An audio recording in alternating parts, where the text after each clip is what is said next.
Joining us now on the line from Washington is Solon Simmons, a professor at George Mason University and the author of the forthcoming book, The Eclipse of Equality, Arguing America on Meet the Press. Solon Simmons, thank you very much for joining us. So, surprise to you or what?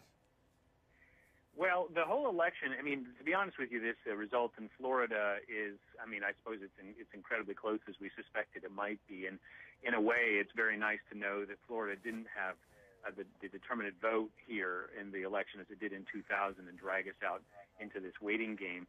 I'm not much surprised by the election result as a whole either. It seems to me that the models, especially, for example, let's say 538 blog with Nate Silver, were predicting an incredibly strong lead for Obama, and I'd always been convinced of that, and with other results as well. And so the results turned out to be fairly clear. In Florida, what's interesting is that you've got the worst of cynicism comes together with something of the most backward of electoral systems. You've got a very restrictive approach to voting. Photo ID is necessary, but it's also very difficult to get a driver's license in Florida, as it was put back in the new laws were put in January 1st, 2010, just before the Tea Party revolution, and it's said to be the most secure identification credential possible. But of course, if you minimize the chance of false positives, that this person really is a citizen, you're also just statistically maximizing the chance of false negatives, that you're giving people, you're casting people out. And I think that's the worry that you have going into Florida. And so in a sense, if you had a fair, let's say an unrestricted election in Florida, we would have had a result much more like the overall outcome for the country, where Barack Obama got 61% of the vote. So Florida, I think, still has some work to do, although I think it turned out the way it should have.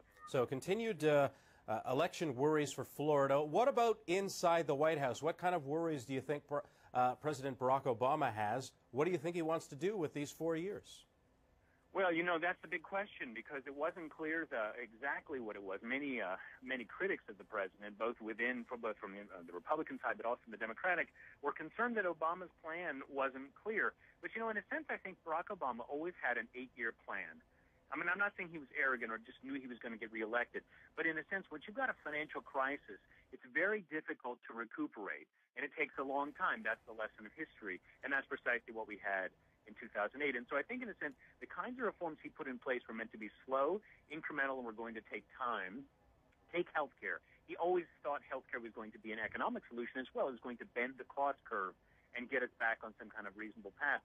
Well, most of those changes haven't even kicked in yet. I mean, there's the thing about keeping your kids on until they're 26, but now we have these these markets being set up, these exchanges next year, and then the idea of mandatory insurance, where all the new consumers come online in the insurance market, doesn't happen until 2014. So many of these changes are long term, and so in a sense, I think what he's going to do is he's going to play out the agenda he had put in place already and try to do some other smaller changes.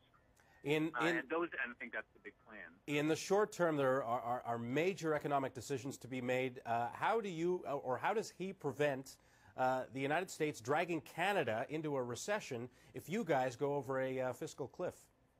Well, very good way to put it. And, you know, it's not just Canada, of course, it's the rest of the world as well. We're all tied together now.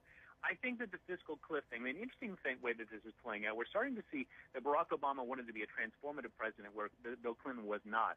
But in a sense, that Barack Obama is playing out Bill Clinton's script. And what the script of Bill Clinton's script is you face incredible opposition from the Republican Party. We call it the Tea Party now, but it used to be Newt Gingrich and the contract with America. And what happens there is that there's a kind of it's a style, but it's really a kind of a bullying, aggressive style, a very tough style, if you will, a recalcitrant.